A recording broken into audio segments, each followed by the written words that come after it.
अब ताकीमिची ने माइकी के साथ मिलके ब्लैक ड्रैगन को हरा दिया है, जिस वजह से ब्लैक ड्रैगन अब तोमान की फर्स्ट डिवीजन के अंडर आ चुका है। और इसी वजह से ताकीमिची ने किसाकी को तोमान में से बाहर निकाल दिया है, जिससे कि किसाकी का प्लान फेल हो चुका है। पर किसाकी ने अभी भी हार नहीं मानी है और वो एक नई गैंग तेंजेकू के साथ वापिस आ गया है। तो क्या अब किसाकी माइकी को हासिल कर पाएगा या फिर ताकीमिची फिर से सब कुछ बदल देगा? तो चलिए देखते हैं कि आगे क्या होता है। तब यहाँ ताकीमिची किसाकी को वहाँ पर देखकर बहुत ज्यादा हैरान हो रहा होता है और किसाकी उसे हीरो कहकर बताता है कि उसने अब तेंजेकू गैंग को ज्वाइन कर लिया है, जिस वजह से ताकीमिची को कुछ समझ नहीं आ रहा होता। ताकीमिची, मैं अपना एक तोमान बनाऊंगा और एक दिन माइकी मुझे जरूर एक्सेप्ट करेगा। आखिरकार ये क्या बकवास कर रहा है और आखिरकार इसने मुझे हीरो क्यों बुलाया था? तब हानमा वहाँ पर आ जाता है और किसाकी को लेकर वहाँ से चला जाता है। तब वहाँ तेंजेकू का एक मेंबर कांजी आ जाता है और उसने शिफुहू को बहुत बुरी तरह मारा होता है, जिस वजह से उसे तोमान के फर्स्ट डिवीजन के साथ लड़ने में बिल्कुल मजा नहीं आ रहा होता और वो ताकीमिची और उसके साथियों को अपने साथियों के हवाले छोड़कर सेकंड डिवीजन के साथ लड़ने चला जाता है और सबको ये हुक्म देता है कि काकुचो के वहाँ पर आने से पहले उन्हें तोमान को खत्म करना होगा। तो सारे तेंजेकू गैंग के मेंबर्स ताकीमिची और उसके दोस्तों की तरफ बढ़ने लगते हैं और हम देखते हैं ताकीमिची के दोस्तों के अंदर हिम्मत आ जाती है और वो ये डिसाइड करते हैं कि वो ताकीमिची को बचा कर रहेंगे। तब वहाँ पर फोर्थ डिवीजन के कैप्टन नाहोया और सोया आ जाते हैं, जिन्हें स्माइली और एंग्री के नाम से जाना जाता है। और वो लोग आते ही दुश्मनों के ऊपर बाइक्स चढ़ाना स्टार्ट कर देते हैं। तब एंग्री ताकीमिची के दोस्त यामामोटो को भी अपने साथ लाया होता है, जो कि बहुत ज्यादा जख्मी होता है। और ताकीमिची ये देख के बहुत ज्यादा हैरान होता है कि वहाँ पर 2 फोर्थ डिवीजन के कैप्टन हैं, जिस वजह से उसे कुछ समझ नहीं आ रहा होता। पर तभी उसके दोस्त उसे बताते हैं कि वो दोनों ट्विन ब्रदर्स हैं। तब वो दोनों भाई कांजी के पीछे जाने की बात करने लगते हैं और शिफुहू को भी होश आ जाता है, जिस वजह से वो ताकीमिची और शिफुहू को भी बाइक्स पर बिठा लेते हैं और तेंजिकू के साथ लड़ने के लिए वहाँ से निकल जाते हैं। तो स्माइली और एंग्री ताकीमिची और शिफुहू को बताते हैं कि कांजी बहुत ज्यादा स्ट्रॉन्ग है, क्योंकि उन्होंने तोमान में आने से पहले भी उससे लड़ाई की है, जिसमें वो दोनों हार गए थे। तो उन दोनों को रास्ते में तेंजेकू के कुछ टीम मेंबर्स दिखाई देते हैं, जिस वजह से वो उन्हें मार मार कर उनसे क्वेश्चन पूछने लगते हैं। तो ताकीमिची शिफुहू को बताता है कि उसने अभी किसाकी को देखा है और ये सब कुछ उसी की चाल है, जिसे सुनकर शिफुहू शॉक हो जाता है। शिफुहू, लगता है मुझे उस चीज के बारे में पता लग गया है जो चीज मुझे काफी टाइम से परेशान कर रही थी। हमेशा मुझे ये अजीब लगता था कि चाहे मैं जितनी मर्जी बार ट्राई कर लूं, पर मैं हमेशा ही फेल हो जाता था। जब मैंने पहली बार ड्रैगन को बचाया तब मुझे लगा कि सब कुछ ठीक हो जाएगा, पर मैं फिर भी फेल हो गया। और उसके बाद मैंने किसाकी और ब्लैक ड्रैगन को भी बाहर निकाल दिया, पर मैं फिर भी फेल हो गया। चाहे मैं जो मर्जी करता रहा, पर फिर भी फ्यूचर अच्छा नहीं हुआ। आखिरकार ऐसा क्यों है? कहीं ऐसा तो नहीं है कि जब भी मैं फ्यूचर को चेंज करता हूँ तब कोई और आकर उस फ्यूचर को चेंज कर देता है? क्या पता ऐसा हो कि किसाकी भी एक टाइम ट्रेवल हो। तो ये सुनकर शिफुहू हैरान हो जाता है, पर उसे ताकीमिची की बात पर विश्वास नहीं होता और ताकीमिची उसे ये यकीन दिलाता है कि ये सारा कुछ किसाकी का ही किया धरा है, क्योंकि किसाकी ने हमेशा तोमान को पाने की कोशिश की है और उसने उसे पाने के लिए ही तेंजुकू के साथ हाथ मिलाया है, जिस वजह से शिफुहू को भी ताकीमिची की बातों पर यकीन होने लगता है और ताकीमिची अपने फ्यूचर को याद करके बहुत ज्यादा गुस्सा हो जाता है। पर शिफुहू उसे गुस्सा करने से मना करता है और इस टाइम उसे लड़ाई के ऊपर फोकस करने के लिए कहता है, ताकि वो ये जान सके कि किसाकी क्या करना चाहता है। और अगर ताकीमिची के अकॉर्डिंग किसाकी फ्यूचर में मर चुका है तो वो इस टाइम उसी की तरह वापस नहीं जा सकता, जिस वजह से किसाकी फ्यूचर को चेंज करने की कोशिश जरूर करेगा, जिस वजह से उनके लिए किसाकी के प्लान का पता लगाना बहुत इम्पोर्टेंट है। तो स्माइली और एंग्री को तेंजेकू के अड्डे के बारे में पता लग जाता है और यहाँ कांजी सेकंड डिवीजन के कैप्टन मित्सुआ के साथ लड़ रहा होता है, जहाँ पर उन दोनों की ही काफी बुरी हालत होती है। तब वहाँ पर कांजी के साथी आ जाते हैं, जो कि हाइतानी ब्रदर्स होते हैं, जिन्हें देखकर मित्सुआ हैरान हो जाता है और रान मित्सुआ के ऊपर ईंट मार के उसे बेहोश कर देता है और वो सभी लोग मित्सुआ को वहाँ पर छोड़कर चले जाते हैं। तब मित्सुआ को एहसास हो जाता है कि तेंजेकू बहुत ज्यादा खतरनाक गैंग है और यहाँ सारे तोमान पर तेंजेकू ने हमला कर दिया होता है। तब एंग्री, स्माइली, ताकीमिची और शिफुहू तेंजेकू के हेडक्वार्टर्स पहुंच जाते हैं, जहाँ पर तेंजेकू के बहुत सारे मेंबर्स होते हैं और वहाँ पर तेंजेकू के बिग 4 में से एक मेंबर काकुचो भी होता है, जो कि वहाँ पर उन्हीं का इंतजार कर रहा होता है। तब काकुचो ताकीमिची को देखकर खुश हो जाता है और अपने साथियों को वहाँ से जाने के लिए कहता है, जिस वजह से वो सभी लोग वहाँ से चले जाते हैं। पर ताकीमिची को कुछ समझ नहीं आ रहा होता। तब हमें पता चलता है कि काकुचो ने अपने टीम मेंबर्स को वहाँ से इसलिए भेजा होता है ताकि वो उन चारों से अकेले लड़ सके, जिस वजह से स्माइली काकुचो के साथ लड़ने चला जाता है। पर पर काकुचो सबसे पहले ताकीमिची के साथ लड़ना चाह रहा होता है क्योंकि उसने सुना होता है कि वो सबसे ज्यादा ताकतवर है, जिसके लिए शिफुहु मना करने लगता है। पर ताकीमिची काकुचो का सामना करने चला जाता है। तो यहाँ दूसरी तरफ माइकी मछली के बिस्किट्स के साथ खेल रहा होता है और वहाँ पर तेंजेकु का लीडर इजाना उससे मिलने आया होता है और खुद को इंट्रोड्यूस करके वहाँ से चला जाता है। तो काकुचो को देखकर ताकीमिची को ऐसा लगने लगता है कि जैसे कि उसने उसे कहीं देखा हो। तब वो दोनों लड़ने के लिए तैयार हो जाते हैं और ताकीमिची काकुचो के ऊपर हमला कर देता है और हम देखते हैं वो काकुचो को मारने में कामयाब भी हो जाता है, जिससे कि काकुचो दूर जाकर गिरता है और ताकीमिची खुद भी नीचे गिर जाता है और उसे यकीन नहीं हो रहा होता कि उसके पंच में इतनी ताकत आ चुकी है। तब सभी लोग ताकीमिची को चीयर करने लगते हैं, पर ताकीमिची अभी भी अपनी ताकत को लेकर सदमे में होता है। तब काकुचो को देखकर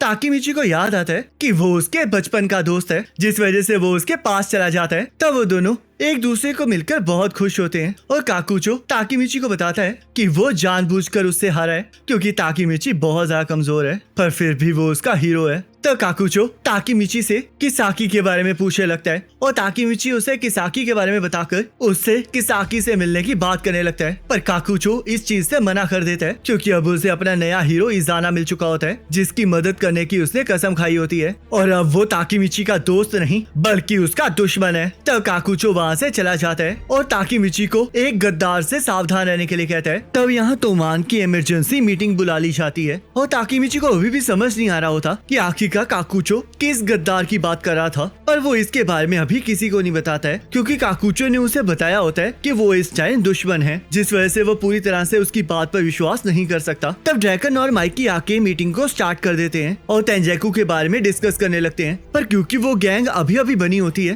तो उसके बारे में उन्हें भी ज्यादा कुछ नहीं पता होता, जिस वजह से वो फर्स्ट डिवीजन को आगे बुलाते हैं और शिफुहु उन्हें बताता है कि जिन्होंने उन पर हमला किया था वो खुद को मोचिजुकी कह रहे थे, जिस वजह से स्माइली सबको बताता है कि वो टीम कांजी चलाता है जो कि पहले जुगम गैंग का लीडर था और उसे सभी लोग मोची नाम से जानते थे। तो ये नाम सुन के सारे लोग हैरान हो जाते हैं और S62 जनरेशन के बारे में बोलने लगते हैं, जिसके बारे में ताकीमिची को कुछ समझ नहीं आता। तब मित्सुआ भी उन्हें बताता है कि तेंजेकु में हाइतानी ब्रदर्स भी हैं और हम देखते हैं कि वो भी S62 जनरेशन के ही मेंबर्स होते हैं। तब ड्रैकन भी माइकी को शियोन के बारे में बताता है, जिसका नाम सुन के माइकी हैरान हो जाता है क्योंकि शियोन ब्लैक ड्रैगन की 9 जनरेशन से बिलोंग करता है और वो भी S62 जनरेशन का मेंबर होता है, जिसे सुनकर सभी लोग हैरान हो जाते हैं क्योंकि जो S62 के मेंबर्स होते हैं वो इस तरह कभी भी इकट्ठे काम नहीं कर सकते। तब माइकी सबको तेंजेकु पर डायरेक्ट हमला करने के लिए कहता है, जिसे सुनकर ताकीमिची हैरान हो जाता है और उसे लगने लगता है कि अब सब कुछ किसाकी के हिसाब से होगा।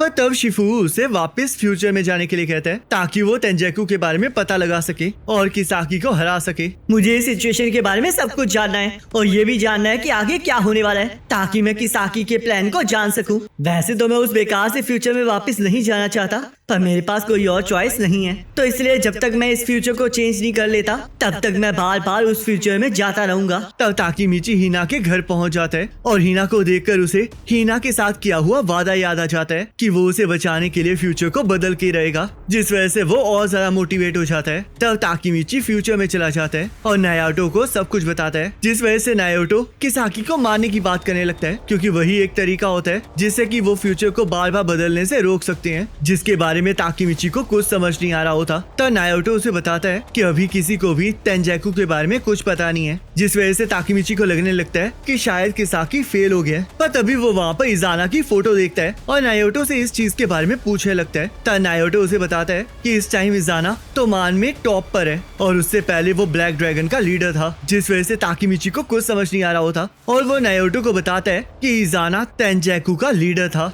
जिसके अंदर सारे S62 जनरेशन के मेंबर्स थे। तो नायोटो इसके बारे में छानबीन करने के लिए चला जाता है और ताकीमिची भी इजाना के बारे में जानना चाह रहा होता है, जिस वजह से वो ब्लैक ड्रैगन के मेंबर्स इनोकी और कोको के बारे में सोचने लगता है, पर उसे पता नहीं होता कि आखिरकार वो लोग कहाँ हैं। तब वो उस चर्च के अंदर चला जाता है जहाँ पर उन्होंने ब्लैक ड्रैगन के 10 जनरेशन के लीडर ताइजू को हराया होता है। उस दिन के लड़ाई के बाद मुझे लगा था कि शायद फ्यूचर में सब कुछ बदल जाएगा। मैंने युजुआ को ताइजू को मारने से रोक दिया था और ब्लैक ड्रैगन फर्स्ट डिवीजन के कमांड के अंडर आ गई थी, जिस वजह से मैंने किसाकी को बाहर निकलवा दिया, पर फ्यूचर फिर भी नहीं बदला और वो तो और ज्यादा बिगड़ गया। तब ताकीमिची फ्रस्ट्रेट होके जोर जोर से चीखना स्टार्ट कर देता है, पर एक बंदा उसे चुप रहने के लिए कहता है और उसे हकाई के लिए प्रेयर करने के लिए कहता है, जिससे कि ताकीमिची को एहसास होता है कि वो पर्सन कोई और नहीं ताइजू है, जिस वजह से ताकीमिची को वो बंदा मिल जाता है जिसे तोमान और ब्लैक ड्रैगन के बारे में सब कुछ पता होता है। और तब वो ताइजू से इजाना और ब्लैक ड्रैगन के बारे में पूछने लगता है। तब नायाटो भी वहाँ पर आ जाता है और वो लोग ताइजू के रेस्टोरेंट चले जाते हैं। तब वहाँ जाके ताकीमिची को पता चलता है कि तेंजेकु नाम की पहले एक गैंग एग्जिस्ट करती थी, जिस वजह से वो ताइजू से पूछने लगता है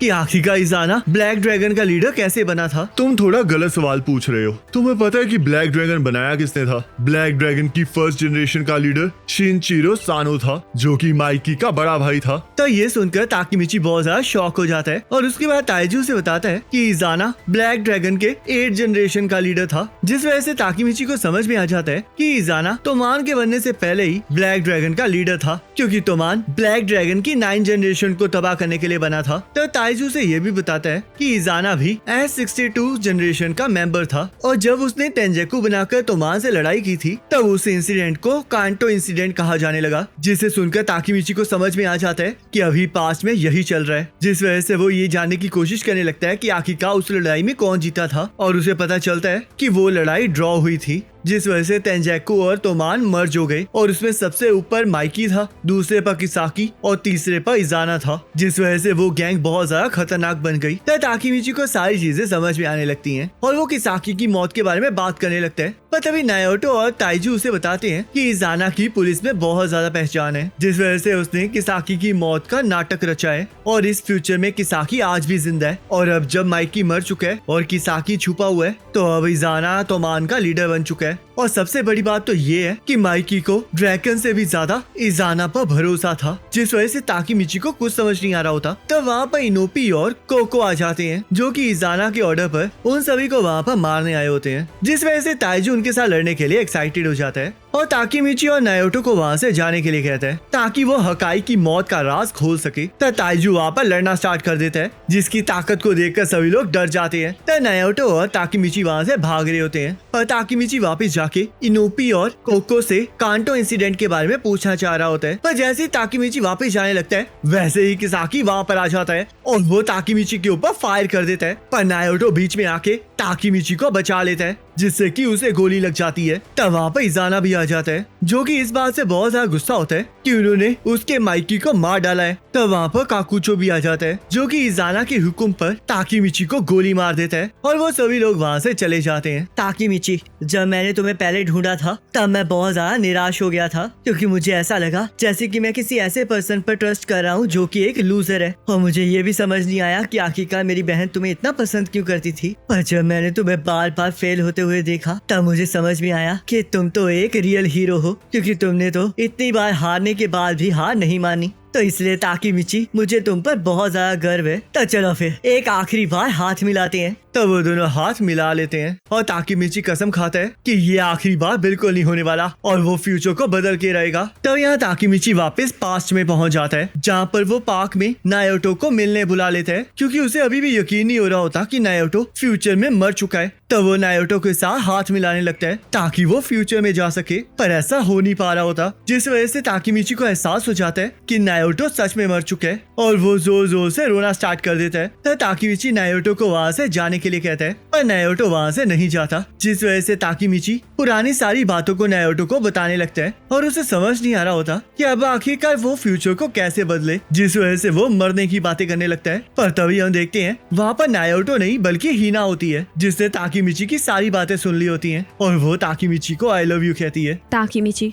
मैं तुमसे और कुछ नहीं पूछूंगी, मुझे बस इतना बताओ कि क्या फ्यूचर के ताकीमिची ने मुझे प्रपोज किया है? अभी तक ऐसा हुआ तो नहीं है, पर मैंने ये हमेशा सोचा है कि बहुत अच्छा होगा अगर हम शादी कर लें। तो इसका मतलब तुम अभी मुझे प्रपोज कर रहे हो? तुम बिल्कुल सही समझ रही हो। तो इसका मतलब मैं खुशी खुशी मर सकती हूँ। तो ये सुनकर ताकीमिची इमोशनल हो जाता है और ये डिसाइड करता है कि अभी वो हार नहीं मान सकता। तब सुबह हो जाती है और हिना ताकीमिची से वादा करती है कि वो उसकी टाइम ट्रेवल वाली बात को किसी को नहीं बताएगी। तब ताकीमिची को भी समझ में आ जाता है कि सिर्फ इजाना की वजह से ही माइकी अंधेरे की तरफ गया है और ये सारा प्लान किसाकी का है, जिस वजह से वो ये डिसाइड करता है कि अब वो किसाकी और इजाना को रोक कर रहेगा और ये जान के रहेगा कि आखिरकार माइकी इजाना पर इतना भरोसा क्यों करता था। तो रास्ते में ताकीमिची को ड्रैगन मिल जाता है और वो दोनों माइकी के घर चले जाते हैं, जहाँ माइकी अभी अभी अपनी फैमिली के साथ खाना खा रहा होता है। तो तब ड्रैकन ताकीमिची को लेकर माइकी के रूम में चला जाता है, जो कि असल में एक गैरेज होता है जहाँ पर माइकी का बड़ा भाई अपनी बाइक ठीक करता होता था।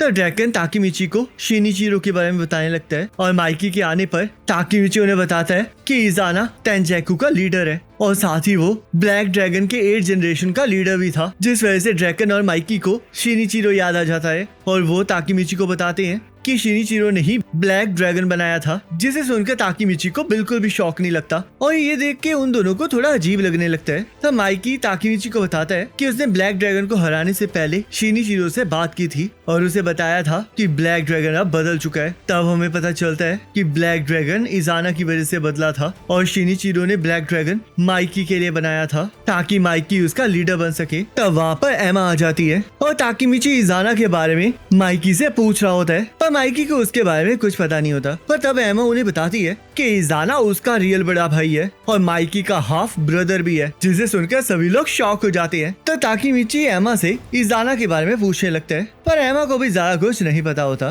क्योंकि वो 3 साल के बाद कभी मिले नहीं होते। तब एमा उन्हें बताती है कि इजाना शिनिचिरो के बहुत ज्यादा करीब था, जिस वजह से वो सभी को इजाना के वो लेटर्स दिखाती है जो कि उसने शिनिचिरो को भेजे थे। तब वो सभी लोग लेटर्स को पढ़ने लगते हैं, जहाँ से उन्हें पता चलता है कि शिनिचिरो ही इजाना से मिलने गया था। तब माइकी एक लेटर पढ़ के वहाँ से बाहर चला जाता है और उस लेटर में इजाना ने माइकी को ब्लेम किया होता है। तब एमा सबको बताती है कि इजाना को हमेशा से फैमिली चाहिए थी पर वो अकेला रहा है। तब ड्रैकन ताकीमिची को बताता है कि इजाना को उसकी फैमिली ने छोड़ दिया था और उसके बाद शिनिचिरो उससे मिलने चला गया, जिस वजह से शिनिचिरो उसकी फैमिली बन गया। तब ताकीमिची को समझ में आ जाता है कि इजाना ने ब्लैक ड्रैगन को शिनिचिरो से हासिल किया था, पर जब उसे पता चला कि वो ब्लैक ड्रैगन माइकी का है तो वो जेलसी फील करने लगा और उससे नफरत करने लगा। तब ड्रैकन भी ताकीमिची को बताता है कि जब उन्होंने 9th जनरेशन के लीडर शियोन को हराया था तब वो भी इजाना के हुक्म पर ही काम कर रहा था और माइकी और तोमान को खत्म करना चाहता था, जिस वजह से उन लोगों को समझ में आ जाता है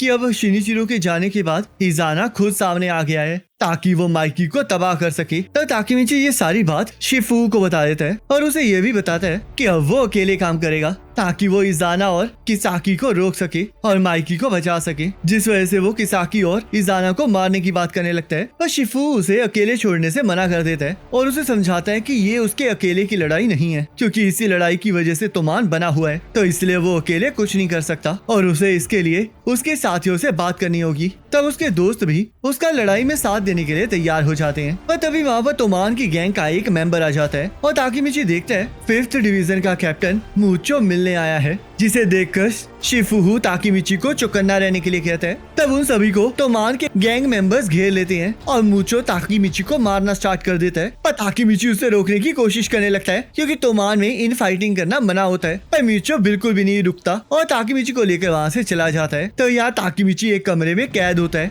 और उसे समझ नहीं आ रहा होता कि आखिरकार वहाँ पर चल क्या रहा है। तो जैसे ही लाइट ऑन होती है वो देखता है कि वहाँ पर इनोपी और कोको को भी बांध रखा है, जिस वजह से उसे कुछ समझ नहीं आता। तो मूचो ताकीमिची को बताता है कि 5th डिवीजन को स्पेशल टीम कहा जाता है, जिसे इन फाइटिंग करना अलाउड है, क्योंकि वो एक ऐसी टीम है जो कि गद्दारों के बारे में पता लगा के माइकी को बताती है और कई बार तो उन्हें पहले ही सजा दे देती है, जिस वजह से ताकीमिची को समझ में आ जाता है कि मूचो को उस पर शक है, जिस वजह से वो उसे वहाँ पर पकड़ कर लाया है। तब यहाँ एमा इजाना को याद करने लगती है, जहाँ पर इजाना फोस्टर होम जा रहा होता है और एमा से वादा करता है कि वो एक दिन उससे मिलने जरूर आएगा। तो यहाँ ताकीमिची मूचो से पूछने लगता है कि आखिरकार उसे उस पर शक क्यों है और इनुपी भी मूचो से पूछने लगता है कि क्या उसे ताकीमिची पर इस वजह से शक है कि इनुपी तोमान से पहले इजाना के साथ ब्लैक ड्रैगन में था और अब मूचो को ऐसा लग रहा है कि ताकीमिची तेंजैकू का स्पाई है जिसने तोमान को धोखा दिया। तो ताकीमिची को कुछ समझ नहीं आ रहा होता और उसे ये भी समझ नहीं आ रहा होता कि आखिरकार वो खुद को कैसे एक्सप्लेन करे। और तब कोको और इनोपी उसे बताते हैं कि उन्होंने तोमान को धोखा नहीं दिया है और ना ही ताकीमिची ऐसा कभी कर सकता है। लगता है तुम बेवकूफों को कोई गलत फहमी हुई है। मैंने तुम्हें अपने स्पेशल रोल के बारे में बताया तो है, पर यहाँ पर इसका कोई काम नहीं है। तो इसका मतलब एक ही है कि S62 के घोस्ट अब अपना मूव चल रहे हैं। तो ताकीमिची को कुछ समझ नहीं आ रहा होता, जिस वजह से इनुपी उसे बताता है कि मूचो इजाना और S62 के मेंबर्स का साथ ही है, क्योंकि वो भी S62 जनरेशन से बिलोंग करता है, क्योंकि वो सारे इकट्ठे रिफॉर्म स्कूल में पढ़ा करते थे। अब जब इजाना वापस आ गया है तो मेरा रास्ता डिसाइड हो चुका है कि अब मुझे उन दिनों को वापस लाना होगा जब हम राज किया करते थे। तो लगता है अब तुम्हें समझ में आ गया है ताकीमिची कि मैं तेंजैकू के फाउंडिंग मेंबर्स में से एक हूँ। तब ताकीमिची को समझ में आ जाता है कि काकुचो किस गद्दार की बात कर रहा था, जिस वजह से वो मूचो से पूछने लगता है कि क्या वो सच में माइकी को धोखा दे रहा है। तब हमें पता चलता है कि मूचो माइकी का साथ देना चाह रहा होता है, पर क्योंकि इजाना उसे पहले मिला होता है तो उसकी लॉयल्टी इजाना की तरफ होती है,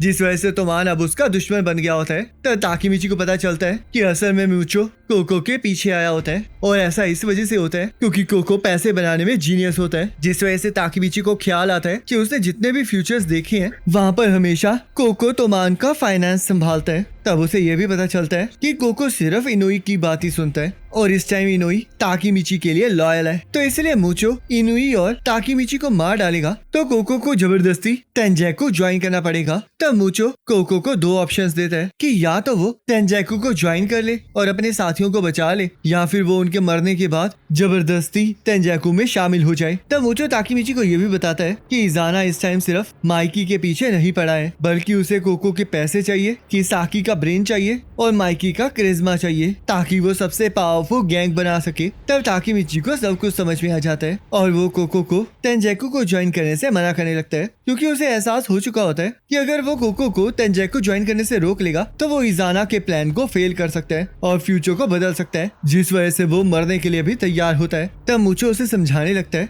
कि वो किसी भी कीमत पर उससे नहीं जीत सकता, पर ताकीमिची को इससे कोई फर्क नहीं पड़ रहा होता, जिस वजह से इनुई को उसके अंदर शिनिचिरो की छवि दिखाई देने लगती है और ताकीमिची मूचो पर हमला कर देता है, पर मूचो उसकी बहुत बुरी तरह धुलाई करता है, और जैसे ही इनुई बीच में आता है वैसे ही मूचो उन दोनों को भी धोना स्टार्ट कर देता है, जिस वजह से कोको के पास कोई चॉइस नहीं बचती है और वो उन दोनों को बचाने के लिए तेंजैकू ज्वाइन करने के लिए मान जाता है। तब मूचो ने ताकीमिची और इनुई को छोड़ दिया होता है और इनुई ताकीमिची से माफी मांगने लगता है, क्योंकि ना ही वो लड़ाई में किसी काम आया होता है और ना ही वो कोको को बचा पाया होता है, जिस वजह से ताकीमिची उसे माफी मांगने से मना करता है और उसे वादा करता है कि वो कोको को बचा कर रहेगा, क्योंकि वो दोनों उसके दोस्त हैं। तर इनुई ताकीमिची को उनके सीक्रेट अड्डे पर ले जाते हैं। मैं हमेशा से ब्लैक ड्रैगन को रिवाइव करना चाहता था और कोको ने हमेशा मेरा साथ दिया। मैं बिल्कुल वर्थलेस था, पर फिर भी उसने मेरा साथ नहीं छोड़ा, जिस वजह से मैं कोको के लिए मर भी सकता हूँ। तो इसलिए ताकीमिची, अब मैं अपनी जान को तुम्हारे हाथों में सौंपता हूँ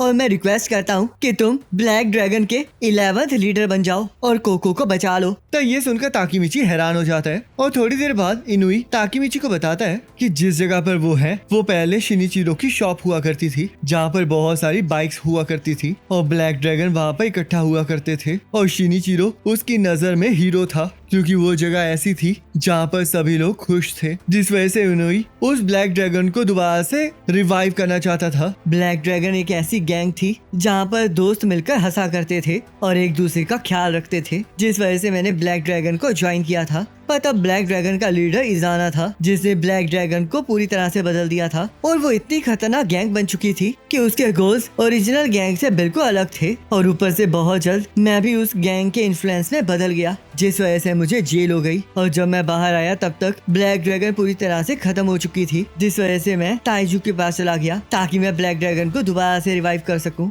और उसके बाद का तो तुम्हें सब कुछ पता ही है। तो ये सब कुछ सुन के ताकीमिची को इनुई से हमदर्दी होने लगती है और वो उसे बताता है कि इसमें उसकी कोई गलती नहीं है, क्योंकि वो भी किसी को बचाना चाहता है और वो उसके लिए कुछ भी कर सकता है, जिस वजह से हम देखते हैं ताकीमिची ब्लैक ड्रैगन का 11th लीडर बनने के लिए तैयार हो जाता है और इनुई से यह वादा करता है कि वो तेंजैकू को हराकर कोको को जरूर वापस ले आएगा, जिस वजह से वो दोनों हाथ मिला लेते हैं। तब हम यहाँ पर एमा का पास्ट देखते हैं, जहाँ पर उसकी माँ उसे उसके ग्रैंडपा के पास छोड़कर चली जाती है और उससे वादा करती है कि वो उसे लेने वापस जरूर आएंगी, पर एमा को सारी सच्चाई पता होती है कि उसकी माँ कभी नहीं आने वाली। तब ग्रैंडपा एमा को माइकी और शिनिचिरो के साथ इंट्रोड्यूस करवाते हैं और एमा का नाम सुन के माइकी को लगने लगता है कि उसका नाम किसी फॉरेनर की तरह है, क्योंकि उस टाइम माइकी का नाम मांजीरो होता है। तब ग्रैंडपा सभी को कराटे सिखा रहे होते हैं, जहाँ पर बाजी भी प्रैक्टिस कर रहा होता है, पर शिनिचिरो चुपचाप खिसक लेता है, जिस वजह से ग्रैंडपा बाजी को उसकी तरह बनने से मना करते हैं। तब बाजी माइकी को देखता है जो कि बिना प्रैक्टिस किए ही बहुत ज्यादा कमाल का होता है और एमा भी उसे देखकर इम्प्रेस हो जाती है। तब प्रैक्टिस के बाद माइकी और बाजी एमा से मिलते हैं और उसके नाम को लेकर उसका मजाक उड़ाने लगते हैं। पर तभी वो लोग देखते हैं कि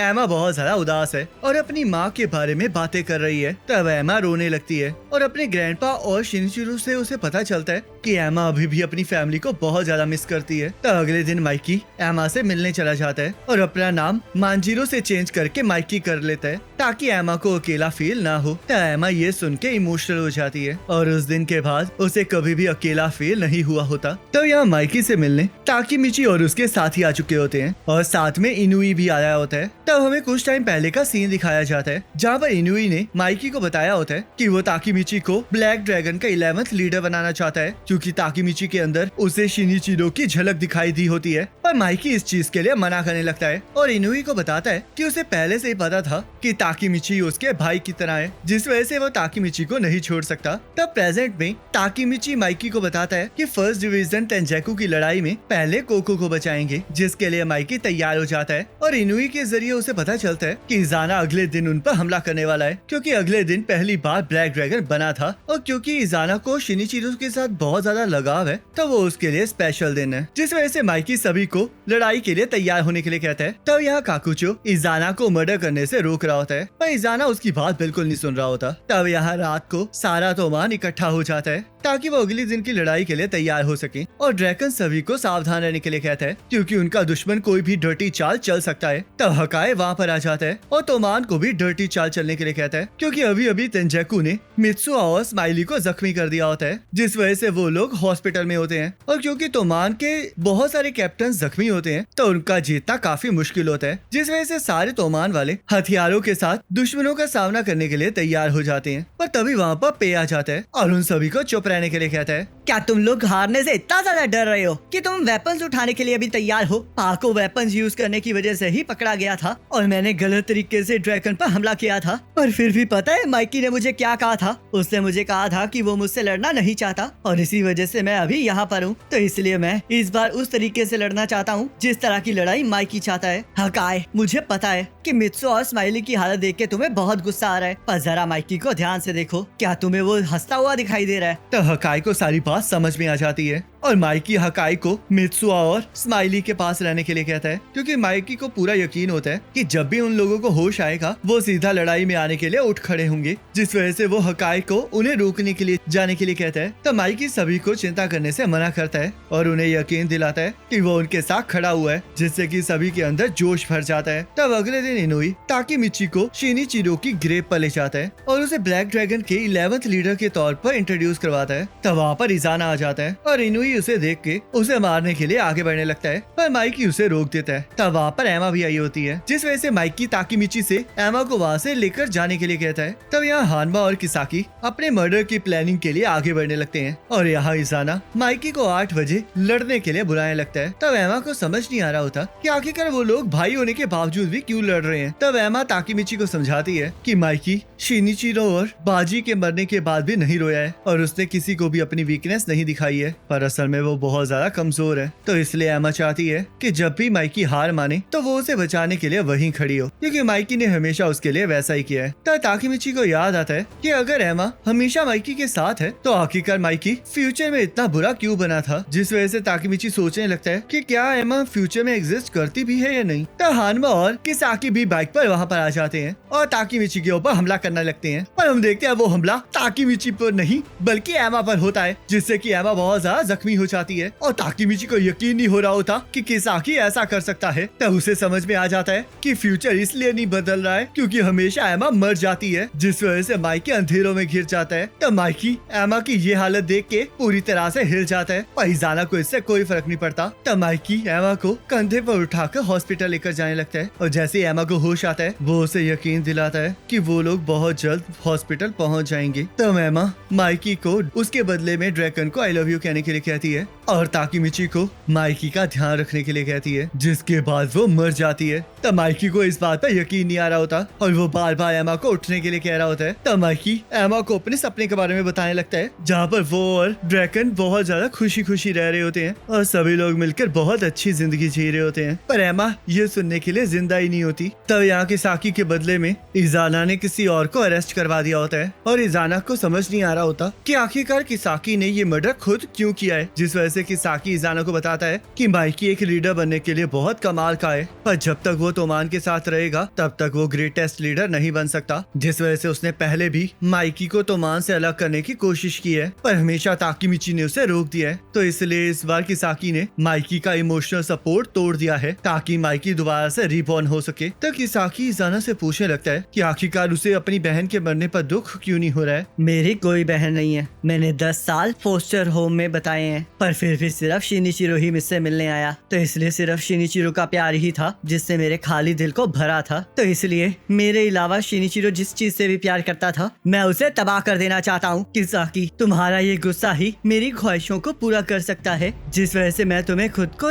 यूज करने दूंगा। इस टाइम माइकी बिल्कुल मेरी तरह है और अकेलेपन से घिरा हुआ है, जिस वजह से मैं माइकी को खुद काबू करूंगा। तो इसलिए अब तो मान तुम्हारा हुआ किसाकी। तब यह हॉस्पिटल में ड्रैकन एमा को देखने आ जाता है, जहाँ पर वो उसकी लाश देख के पूरी तरह से शॉक हो जाता है और बाहर माइकी भी गुमसुम पड़ा होता है। तब ड्रैकन माइकी को बाहर बुलाता है और उसे मारना शुरू कर देता है, क्योंकि उसके होने के बावजूद भी एमा का ये हाल हो गया। तब ताकीमिची ड्रैकन से माफी मांगने लगता है और उसे बताता है कि ये सब कुछ उसकी गलती है, पर ड्रैकन कुछ नहीं सुन रहा होता और माइकी को फिर से मारने लगता है। आखिरकार तुमने कुछ क्यों नहीं किया माइकी? मुझे लगा था कि तुमने तोमान हम लोगों को प्रोटेक्ट करने के लिए बनाया है। पहले पाई अरेस्ट हो गया, फिर बाजी मर गया और उसके बाद काजीटोरा अरेस्ट हो गया और अब आखिरी में एमा भी मर गई। तो ड्रैकन इमोशनल हो जाता है और ताकीमिची उसे खुद पर काबू करने के लिए कहता है, पर तभी ताकीमिची को एहसास होता है कि वो भी हिना की मौत की वजह से आज तक शांत नहीं हो पाया है और उसने उसे बचाने के लिए बहुत बार फ्यूचर चेंज किया है, पर ड्रैकन और माइकी ऐसा नहीं कर सकते, जिस वजह से वो इस सच्चाई को कभी एक्सेप्ट नहीं कर सकते। तब यहाँ सारी तोमान माइकी का वेट कर रही होती है, पर माइकी पूरी तरह से टूट चुका होता है, जिस वजह से ताकीमिची उसे हौसला रखने के लिए कहता है और उसे एमा का बदला लेने के लिए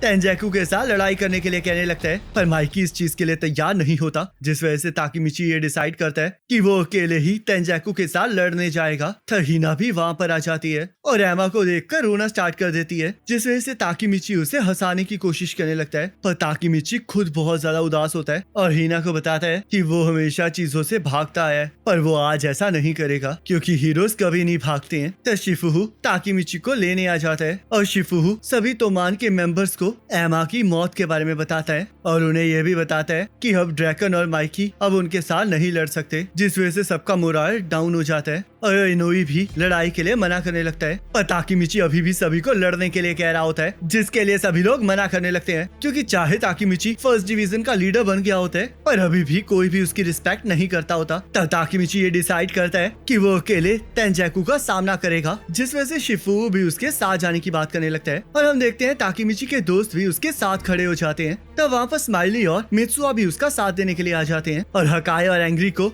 उनके साथ जाने के लिए कहते हैं, जिस वजह से शिफुहु सबको समझाता है कि तोमान इतनी आसानी से हार नहीं मान सकता, जिस वजह से हम देखते हैं सारे तोमान वाले लड़ने के लिए तैयार हो जाते हैं और ताकीमिची ये डिसाइड करता है कि वो अब किसी भी कीमत पर इतना पीछे पास्ट में जाकर रहेगा कि वो बाजी और एमा को बचा सके। तो वो सभी लोग टेंजैकू के साथ लड़ने के लिए आगे बढ़ने लगते हैं। तो या इजाना ने टोक्यो के सारी गैंग्स के लीडर्स का बुरा हाल किया होता है ताकि वो पूरे टोक्यो पर कब्जा कर सके और यहाँ टेंजैकू को पूरा यकीन होता है कि अब तोमान उनसे लड़ने नहीं आने वाला, क्योंकि अब उनके पास लड़ने के लिए कोई बाकी नहीं बचा है। तो मूचो को पूरा यकीन होता है कि अब वो लोग S62 के सपने को पूरा कर पाएंगे, जिस वजह से इजाना भी बहुत खुश होता है और सभी टेंजैकू के मेंबर्स को बताता है कि अब वो लोग अंडरवर्ल्ड को हराकर पूरे जापान पर कब्जा करेंगे। तो सभी को लग रहा होता है कि अब तोमान बिल्कुल भी नहीं आने वाला, पर किसाकी को पूरा यकीन होता है कि ताकीमिची जरूर आएगा और हम देखते हैं उसका यकीन सच होता है, क्योंकि वहाँ पर तोमान आ जाता है, जिस वजह से सभी लोग लड़ने के लिए तैयार हो जाते हैं। पर हम देखते हैं तोमान के मेंबर्स टेंजैकू के मेंबर्स के सामने बहुत कम होते हैं, जिस वजह से उन लोगों को लग रहा होता है कि शायद वो लोग आसानी से जीत जाएंगे। तब इजाना उन्हें वैनगार्ड फाइट करने के लिए कहता है, जिसके अकॉर्डिंग सबसे पहले एक 1-on-1 बैटल होगी और जो इसमें जीतेगा उस टीम का मोराल बहुत ज्यादा बढ़ जाएगा। तब शियोन उनके साथ लड़ने के लिए सामने आ जाता है, जिस वजह से ताकीमिची उसके साथ लड़ने के लिए तैयार हो जाते हैं, पर पै बीच में आ जाता है, जिस वजह से उनकी लड़ाई शुरू हो जाती है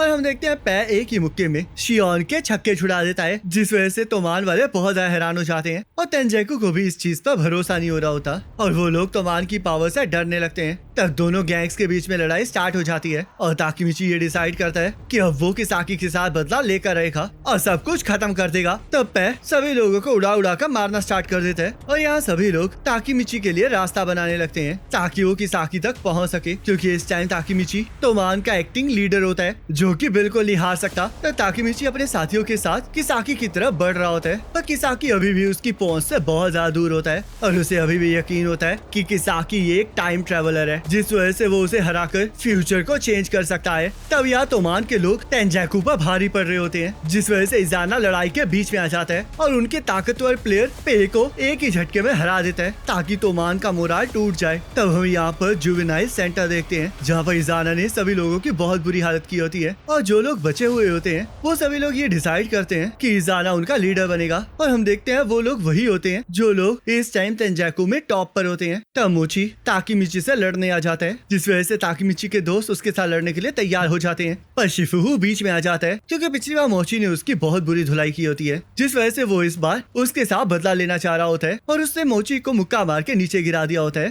तो यहाँ हाइतानी ब्रदर्स हकाई और एंग्री से लड़ने चले जाते हैं और यहाँ ताकीमिची को रोकने के लिए काकुचू उसके रास्ते में आ जाता है। तो यहाँ इनुई मूचो के पास पहुँच जाता है ताकि वो कोको को अपने साथ लेकर जा सके, पर कोको उस पर ही हमला कर देता है। तो यहाँ ताकीमिची काकुचो से बात करने की कोशिश करने लगता है पर काकुचो इसके लिए मना कर देता है, जिस वजह से ताकीमिची के पास लड़ने के अलावा कोई चारा नहीं बचता है और वो काकुचो से वादा करता है कि वो कोको को वापस ले जाकर किसाकी को हरा देगा और तेंजेकु को भी बर्बाद कर देगा। पर काकुचो इससे मना करने लगता है और ताकीमिची को समझाता है कि कोको ने अपनी मर्जी से तेंजेकु को ज्वाइन किया है। तो यहाँ इनुई कोको को अपने साथ चलने के लिए कहता है, पर कोको ने तेंजेकु में रहने का ही डिसाइड कर लिया होता है और वो इनुई को अपने साथ आने के लिए कहता है ताकि वो लोग पैसे कमा सकें। पर इनुई इस चीज के लिए मना कर देता है और उसे समझाता है कि अब उसे पैसों की कोई जरूरत नहीं है क्योंकि अब उसे अकाने की यादों से बाहर निकलना होगा। तब कोको ये सुन के इनुई का गला दबा देता है और उसे बताता है कि ये सारी उसी की गलती है। तब इनुई अपनी गलती एक्सेप्ट कर लेता है और कोको को भी ये एक्सेप्ट करने के लिए कहता है कि वो अकाने नहीं बल्कि इनुई है, पर कोको इसके लिए मना कर देता है। तब हम यहाँ पर पास्ट देखते हैं जहाँ पर कोको पैसे कमाने के लिए ऑब्सेस्ड होता है पर इनुई उसे घर वापस जाने के लिए कहता है। तब इनुई सो रहा होता है और जैसे ही कोको उसे देखता है वैसे ही उसे अकाने याद आ जाती है, जिस वजह से वो उसे किस करके रोने लगता है। तब हमें पता चलता है कि असल में अकाने इनुई की बड़ी बहन होती है जिसे कोको बहुत ज्यादा पसंद करता होता है। तब एक दिन अकाने कोको के साथ लाइब्रेरी गई होती है जहाँ पर कोको उसे किस करने की कोशिश करने लगता है, पर अकाने इस चीज के लिए मना कर देती है और उसे समझाती है कि उसे बस उसे किस करना चाहिए जिसे वो पसंद करता है, जिस वजह से कोको उसे बताता है कि वो उसे बहुत पसंद करता है और उससे ये वादा लेता है कि जब वो लोग बड़े हो जाएंगे तो अकाने उसके साथ शादी करेगी, जिसके लिए अकाने मान जाती है। तब कोको बहुत ज्यादा खुश हो जाता है। तब वो थोड़ी देर बाद देखता है कि इनुई के घर में आग लग गई है, जिस वजह से वो आग में अकाने को बचाने चला जाता है, पर हम देखते हैं वो गलती से इनुई को बाहर ले आता है क्योंकि उसकी शक्ल अकाने से मिलती होती है और इस वजह से अकाने बुरी तरह से जल जाती है। तो इनुई कोको को बताता है कि अगर उन्हें अकाने को बचाना है तो उन्हें $262,000 को इकट्ठा करना पड़ेगा, जो कि उसके पेरेंट्स कभी इकट्ठा नहीं कर सकते। तो कोको ये डिसाइड करता है कि वो अकाने को बचाने के लिए पैसे कमाएगा, जिस वजह से हम देखते हैं वो पैसे कमाने की बुक्स को पढ़ने लगता है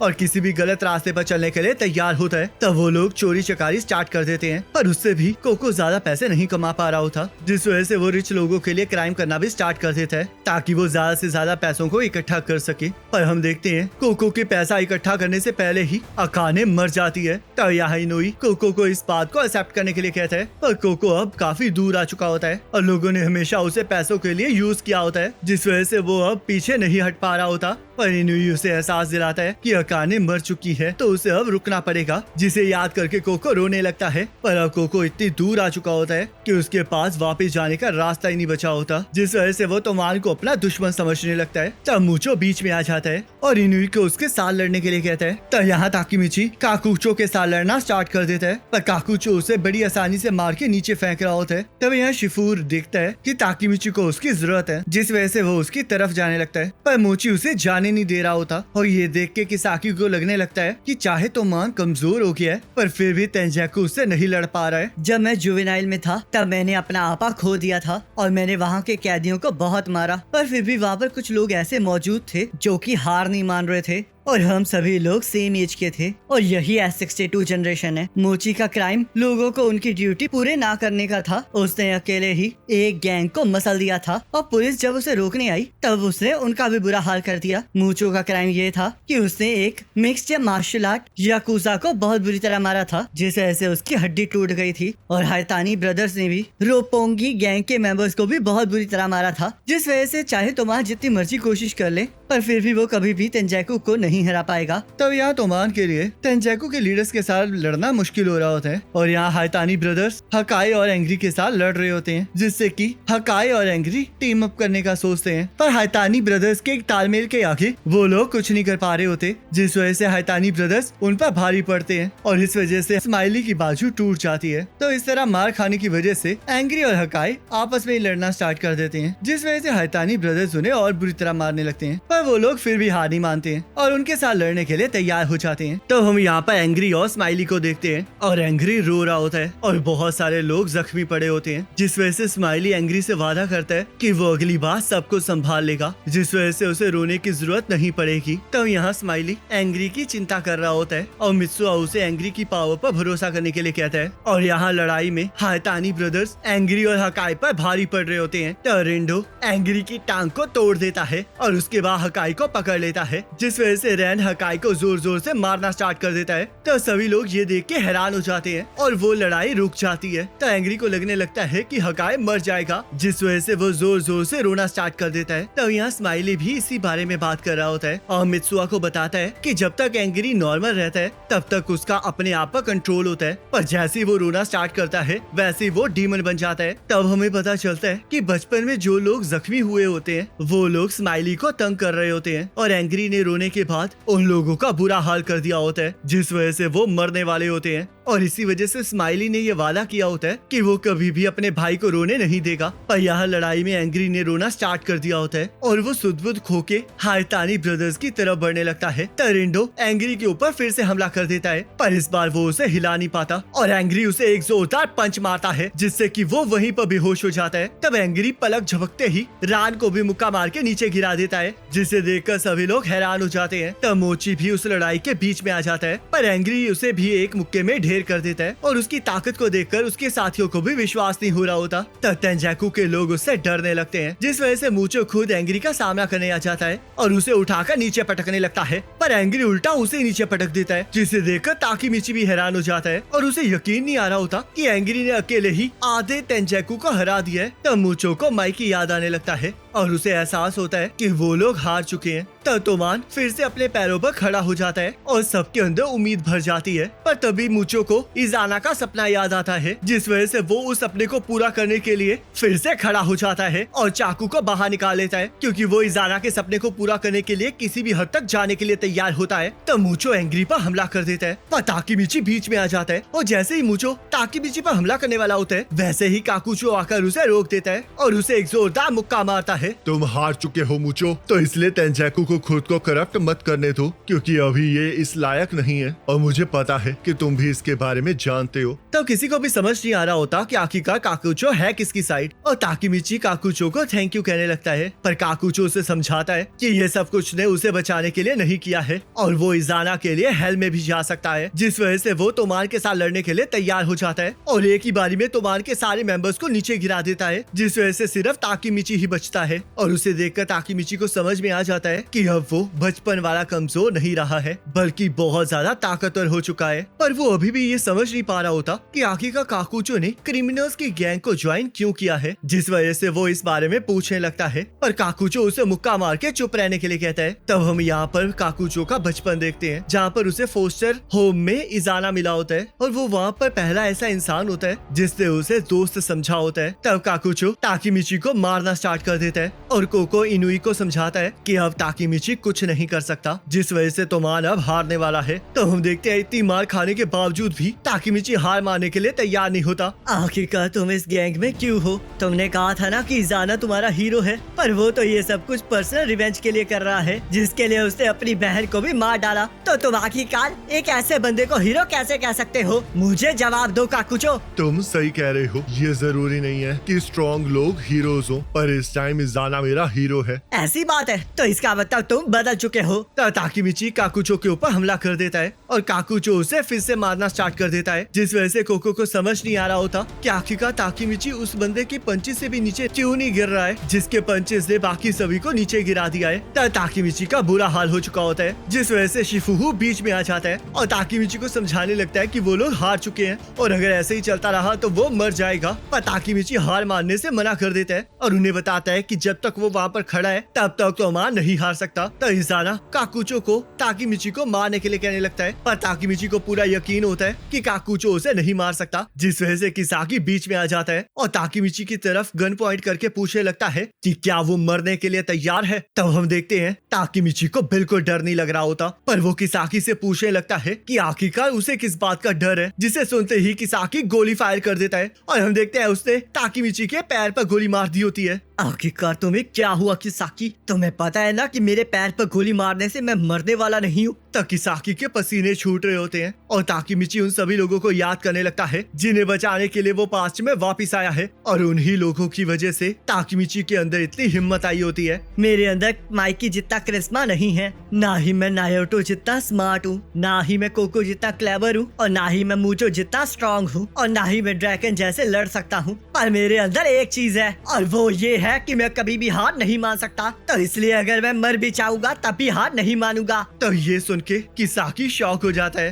पर वो अभी भी ताकीमिची को मारने की बातें कर रहा होता है, जिस वजह से ताकीमिची किसाकी को उसे मारने के लिए कहता है और सभी लोगों को ये विश्वास हो जाता है कि ताकीमिची मरने के लिए भी तैयार बैठा है। तब किसाकी अपनी गन को नीचे करके ताकीमिची को एक मुक्का मारता है और ताकीमिची थकान की वजह से उठ नहीं पा रहा होता, जिस वजह से आकुन आकर उसे उठा लेता है और हम देखते हैं ताकीमिची की बातों को सुनकर बाकी तोमान के मेंबर्स के अंदर भी मोटिवेशन आ जाती है और शिफू इस बात से बहुत खुश होता है कि बाजी की जगह ताकीमिची ने ली है। तब सभी लोग फिर से लड़ने के लिए तैयार हो जाते हैं और मूचो को समझ में आ जाता है कि आखिरकार तोमान और तेंजाकू में क्या डिफरेंस है। तब किसाकी तोमान और तेंजाकू को मिलाने की बात करने लगता है, पर ताकीमिची आकर उसे एक जोरदार मुक्का मारता है और उसे इस कॉम्प्रोमाइज के लिए मना करने लगता है। मुझे अभी तक ये समझ में नहीं आया था कि आखिरकार ड्रैगन तुम्हें मारना क्यों चाहता था, पर अब मुझे समझ में आ गया है कि इसका रीजन क्या है। तब ताकीमिची एमा को याद करके किसाकी को मारने के लिए आगे बढ़ने लगता है, पर बीच में इजाना आ जाता है और सबको मारने की बातें करने लगता है, जिस वजह से ताकीमिची उस पर हमला कर देता है और इजाना उसे मारना स्टार्ट कर देता है। तो ताकीमिची बार बार उठ के इजाना की तरफ बढ़ रहा होता है और इजाना बार बार उसे मुक्का मार के नीचे फेंक रहा होता है, पर ताकीमिची अभी भी हार नहीं मान रहा होता और उसे देखकर इजाना को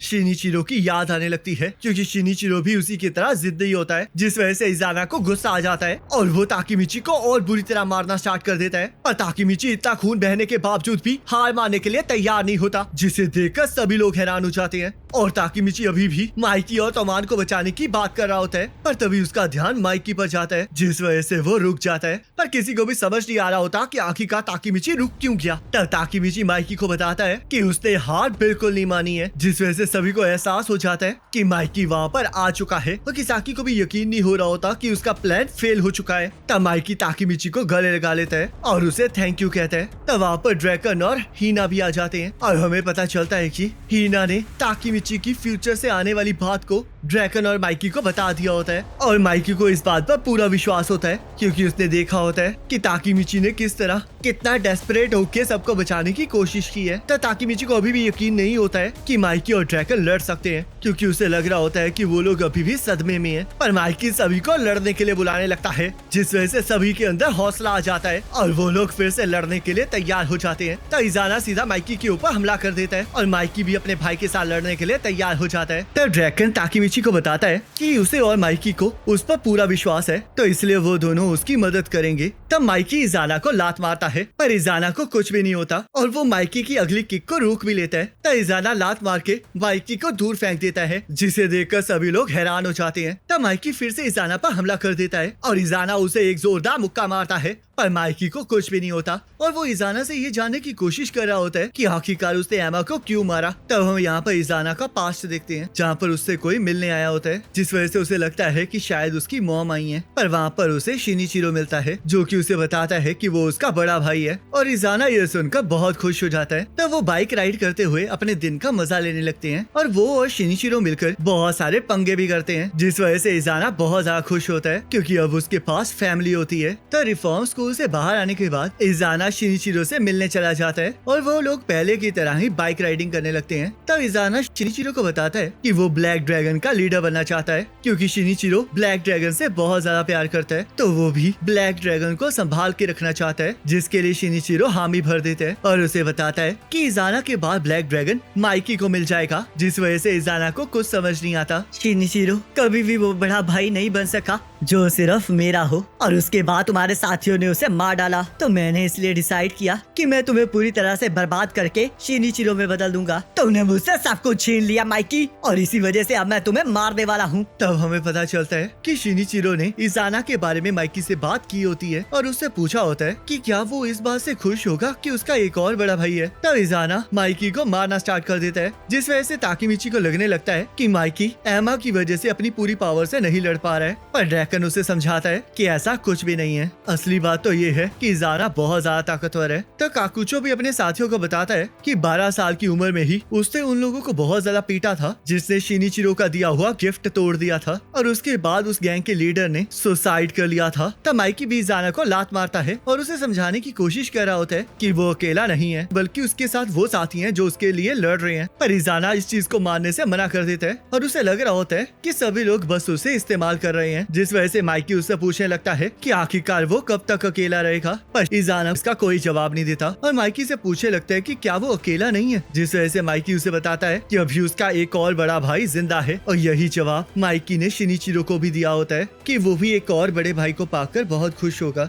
तो यहाँ माइकी इजाना को यही बात समझा रहा होता है और उसे बताता है कि वो वहाँ पर उसे बचाने आया है। पर इजाना उसकी कोई बात नहीं समझता और उस पर हमला कर देता है। पर माइकी उसके हमले से बचकर उसे एक जोरदार पंच मारता है और जोरदार लात मार के नीचे गिरा देता है। पर हम देखते हैं इजाना फिर से खड़ा हो जाता है और माइकी इजाना को मारते हुए समझाने लगता है कि अगर वो एमा और उसके पास आया होता तो वो लोग उसे जरूर एक्सेप्ट कर लेते क्योंकि वो लोग सिबलिंग्स हैं। जिस वजह से इजाना को शिनिचिरो याद आ जाता है और वो माइकी को चुप रहने का कहकर उस पर हमला कर देता है। पर वो माइकी को नहीं छू पा रहा होता तो इजाना को माइकी के साथ शिनिचिरो और एमा दिखाई देते हैं जिस वजह से उसे और भी ज्यादा गुस्सा आ जाता है और वो किसाकी से गन लेकर माइकी की तरफ पॉइंट करने लगता है और माइकी को मारने की बातें करने लगता है जिस वजह से माइकी भी मरने के लिए तैयार हो जाता है और इसे ट्रिगर को दबाने के लिए कहता है। पर तभी काकुचो बीच में आ जाता है और इजाना के हाथ से गन छीनकर उसे समझाता है कि वो लोग हार चुके हैं जिस वजह से इजाना उसे चुप रहने के लिए कहता है क्योंकि वो एक सर्वेंट होता है। तब हमें फिर से इजाना और काकुचो का बचपन दिखाया जाता है जहाँ पर काकुचो अपना मजाक बनने की वजह से मरने के लिए तैयार होता है पर इजाना उसे जीने का एक और रीजन देता है और खुद को किंग कह के उसको अपना सर्वेंट बना लेता है जिसके लिए काकुचो तैयार हो जाता है। तब काकुचो इजाना को रोकने की कोशिश कर रहा होता है और उसे समझाने लगता है कि तेंजैकू हार चुका है पर इजाना ये मानने के लिए तैयार ही नहीं होता जिस वजह से किसाकी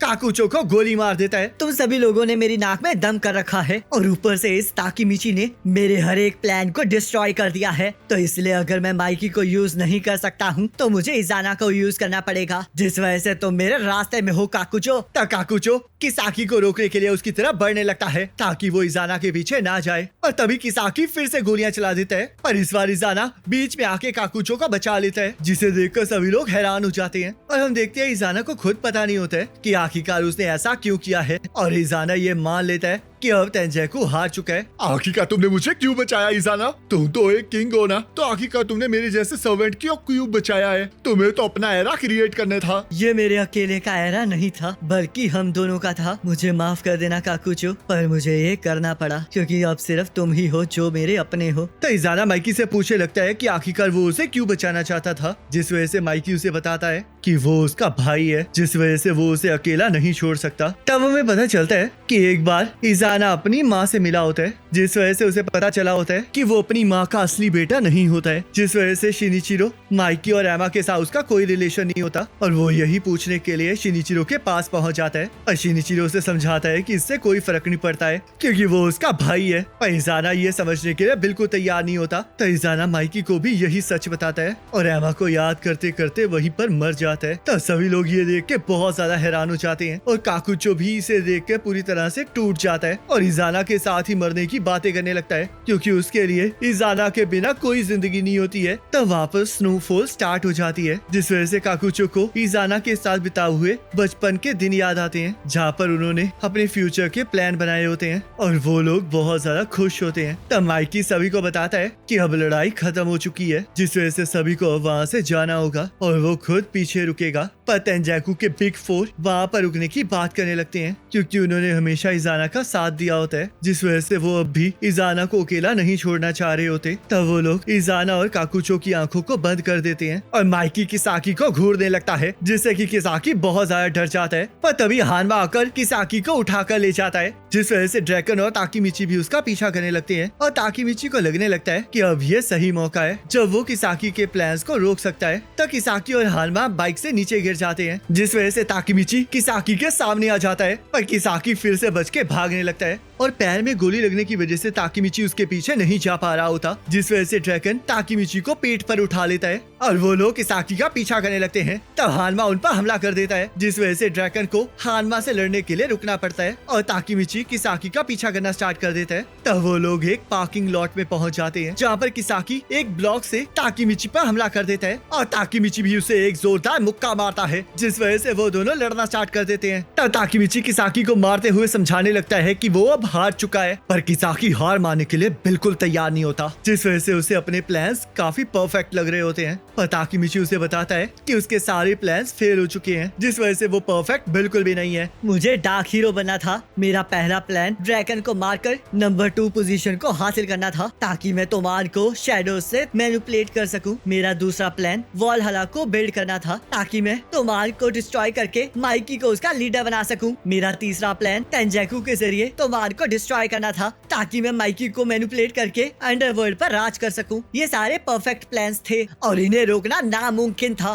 और फिर भी तुमने पता नहीं कैसे इन्हें रोक दिया। तब ताकीमिची किसाकी को एक पंच मारता है, और उसे बताता है कि वो पार्किंग लॉट वही जगह है जहाँ पर उसने फ्यूचर में हिना को मारा था, और तब ताकीमिची ने ये कसम खाई थी कि वो तोमान का लीडर बन के रहेगा, जिस वजह से उसने फ्यूचर और पास्ट में ट्रेवल किया है ताकि वो किसाकी को रोक सके। तब ताकीमिची किसाकी पर हमला करने लगता है, पर तभी उसे वहाँ पर फ्यूचर की मेमोरीज दिखाई देने लगती हैं, जिसमें उसे हिना दिखाई देती है। तब किसाकी को भी समझ में आ जाता है कि ताकीमिची बार बार उसका प्लान इसलिए फेल कर पा रहा था क्योंकि वो एक टाइम ट्रेवलर है। तब ताकीमिची किसाकी से हिना को मारने का रीजन पूछने लगता है, क्योंकि उसे समझ नहीं आ रहा होता कि आखिरकार उसने हर बार हिना को क्यों मारा है। और तो वो जैसे ही किसाकी को टच करता है, उसे दिखता है कि किसाकी ने हिना को प्रपोज किया है, जिसके लिए हिना ने मना कर दिया था, जिस वजह से ताकीमिची किसाकी से पूछने लगता है कि क्या उसे हिना से प्यार है। तब किसाकी अपनी गन को बाहर निकाल लेता है, और हमें किसाकी का पास्ट दिखाया जाता है, जहाँ पर हम देखते हैं कि किसाकी बचपन से ही काफी ज्यादा इंटेलिजेंट होता है, और हिना उसी की क्लास में पढ़ती होती है,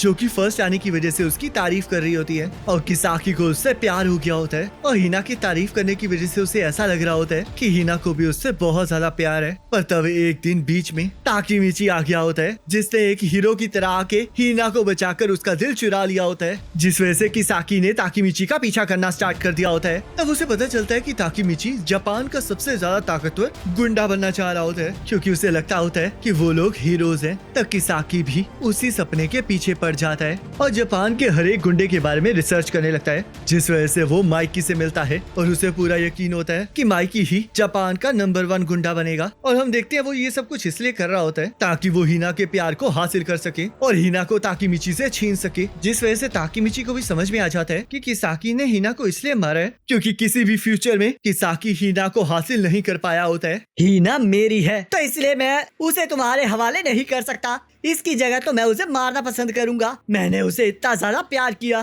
तो आखिरकार क्यों वो मुझ पर ध्यान नहीं देती है, और इसका रीजन सिर्फ तुम हो ताकीमिची। मैं तुम्हारी बहुत इज्जत करता हूँ पर फिर भी तुमने मुझे धोखा दिया है। मुझे तो तुम्हें बहुत पहले मार देना चाहिए था। ताकीमिची किसाकी के हाथ से उसकी बंदूक को छीन लेता है और उसे मारने के लिए भी तैयार होता है ताकि वो हिना को बचा सके। तो हिना और माइकी वहाँ पर आ जाते हैं, जिस वजह से ताकीमिची गन को नीचे कर लेता है और किसाकी उससे गन को छीनने लगता है। पर ताकीमिची उसे एक जोरदार पंच मारता है, तब किसाकी वहाँ से भागने लगता है और ताकीमिची उसके पीछे भागते हुए उसे बता रहा होता है कि अब वो हार चुका है, जिस वजह से कोई भी उस पर विश्वास नहीं करेगा। पर किसाकी अभी भी हार मानने के लिए तैयार नहीं होता, जिस वजह से ताकीमिची को डर होता है कि किसाकी कहीं वापस फ्यूचर में न चले जाए। और जैसे ही ताकीमिची इसके बारे में बोलता है वैसे ही किसाकी शॉक हो जाता है और तभी ट्रकून आके उसे उड़ा देता है, जिससे कि किसाकी बहुत ज्यादा जख्मी हो जाता है और दर्द के मारे चीखने लगता है। तब किसाकी को अपनी लाइफ याद आने लगती है और वो अभी भी मरने के लिए तैयार नहीं होता है, पर उसे बचाने का कोई रास्ता नहीं होता है, जिस वजह से हम देखते हैं इस कांटो इंसिडेंट में एमा, इजाना और किसाकी मारे जाते हैं और तेंजेकु के 5 ऑफिसर्स को गिरफ्तार कर लिया जाता है। तो यहाँ हॉस्पिटल में ताकीमिची काकुचो से मिलने चला जाता है, जहाँ पर काकुचो अभी भी इजाना की मौत को लेकर उदास होता है और उसे लग रहा होता है कि अब तेंजेकु का सपना अभी खत्म हो चुका है। पर ताकीमिची उसे समझाता है कि अब ये सब कुछ उस पर डिपेंड करता है और किसाकी के मरने के बाद ताकीमिची को लग रहा होता है कि उसकी लड़ाई खत्म हो चुकी है, पर अभी भी उसकी बॉडी कांपनी बंद नहीं कर रही होती, जिस वजह से उसे लग रहा होता है कि कुछ बुरा होने वाला है। और गाइस इसी के साथ सीजन 3 कंप्लीट हो जाता है। अब आप मुझे कमेंट करके जरूर बताना कि आपको ये वाला सीजन कैसा लगा। बाकी नेक्स्ट सीजन के फर्स्ट एपिसोड का लिंक आपके स्क्रीन पर आ रहा होगा, इस पर क्लिक करके अगली वीडियो को देख सकते हो।